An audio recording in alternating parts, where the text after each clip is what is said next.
Tony Moua. Oh my god, I look like a mess.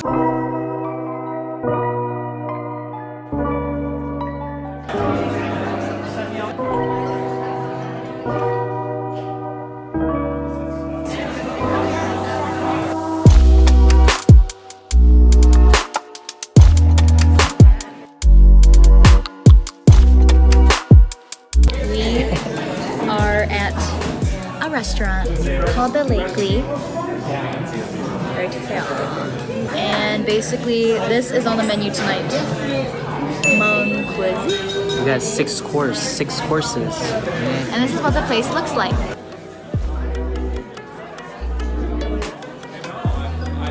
The tickets here are $60 each, and thank you to Brooke so much for giving us her tickets. Thank you, Brooke. The food is going to be cooked by Tony Moua. Yeah, the chef is gonna come out and talk a little bit about the meal, so that's gonna be cool to see his thoughts. What's really cool is they incorporate like some of the Midwest ingredients, such as for the kauv, they're going to have the Dutch farm pork, scallions, green garlic, and cilantro served with black walnut sauce. So that's gonna be interesting. This is a pretty big restaurant in Eau Claire.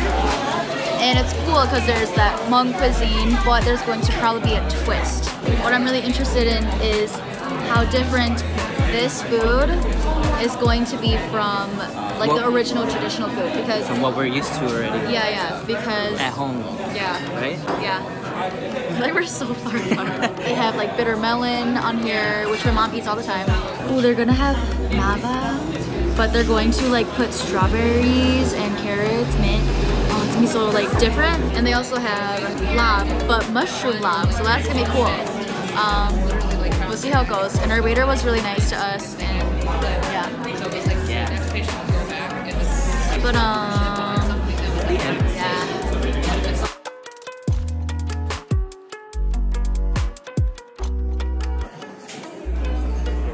Thank you.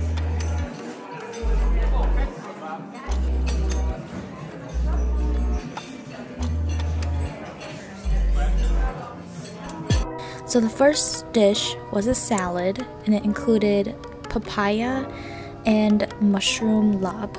So the one thing I would say about this dish is that the mushroom laab really stuck out to me. Usually laab is traditionally some kind of meat, such as beef, chicken, or fish, but to have mushrooms, that was definitely refreshing, and it actually tasted really good. I didn't even know it was mushrooms. Also, I couldn't really include too much of Tony talking about the dishes because the microphone sounded like this. And it was pretty quiet. Let's see what Nick thinks. What do you think? What is it? I don't know the words. It's good. Earthy. Fragrant. Do you think it'll take? I don't know how to describe it. I think Fragrant tea. Fragrant tea?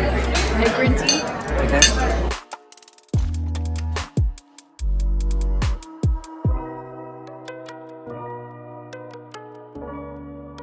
Okay, my mom always makes bitter melon a lot, and what she usually does is she also stuffs it with pork too. But this is chicken instead, so we'll see.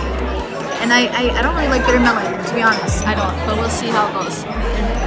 Okay, so we have the bitter melon, pork, in the sauce. So we'll see.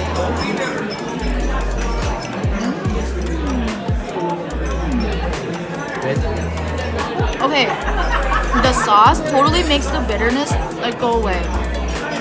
Like it's like you can still taste the bitterness, but I think the sauce really helps to kill the bitterness, I think. The only thing that I would say about the bitter melon dish is that I wish the broth was a little bit more flavored and seasoned. It did taste a little bit too much like chicken broth, and I feel like some lemongrass would have really helped with that, but I ain't a cook, but that's what I think. But otherwise, this dish was pretty good as well. The next thing that we're gonna eat is kauv, and usually kauv is like a hand food. So usually we eat it like this, right? Are you gonna eat it like that? Yeah.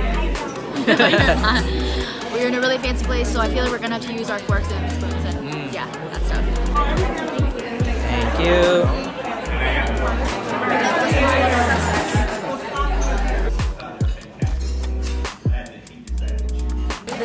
fagao. And this is the sauce. Let me try some of the sauce just by itself. Okay, so I have some on this fork. I can't eat that much spicy stuff, so.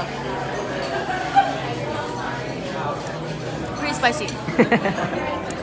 But, you know, we don't need these for fagao, you know what I'm saying? So you gotta go like this. This is how you eat it, man. And all these people eat using the forks. No.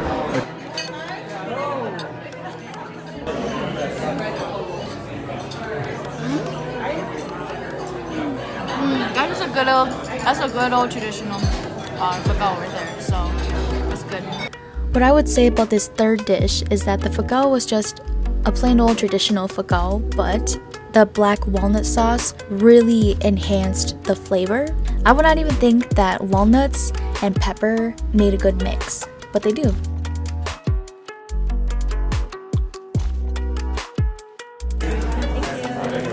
Thank you. You're welcome.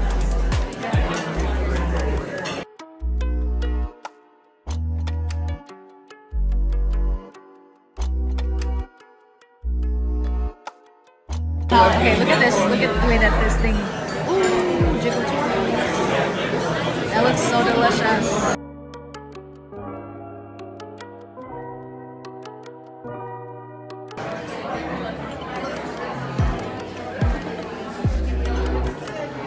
Okay, so. That's my favorite. Okay, we just had the.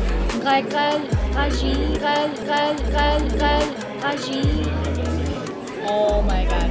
It was so good, and I think the reason, okay, I had sweet pork before, right? But I think that he has done it the best. I think it's also because they cook the pork for 4 hours. Yeah, they said they cooked for 4 hours, braising it, and then another hour the day after. Yeah. I don't know. I don't understand all that, but I know it's really good. Yeah.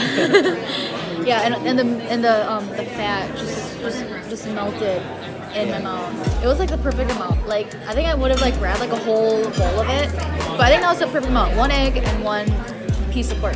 It was so good.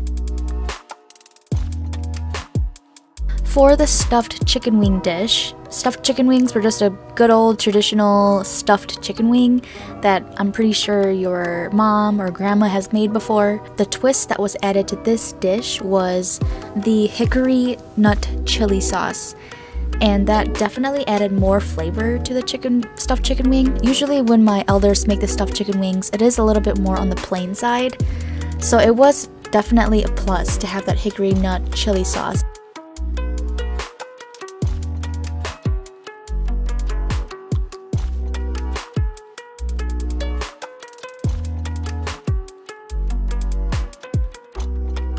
And lastly, for course 6, the nava, I would say that it was definitely very different from the traditional Hmong nava. They use strawberries to color the tapioca pearls, and they also use carrots to color the tapioca pearls orange. I would say I do prefer the traditional Hmong nava more, but I would say one thing that was positive about this nava was that I would say that one thing that I really liked about this nava was that the strawberries did add a little bit of a balance to the flavor. The coconut gave it the sweet taste, and then the strawberries gave it a little bit of the sour taste. The only thing I wish I was able to get more of was of Tony talking about the dishes, but the microphone was a little bit quiet. Overall, it was a really good dinner.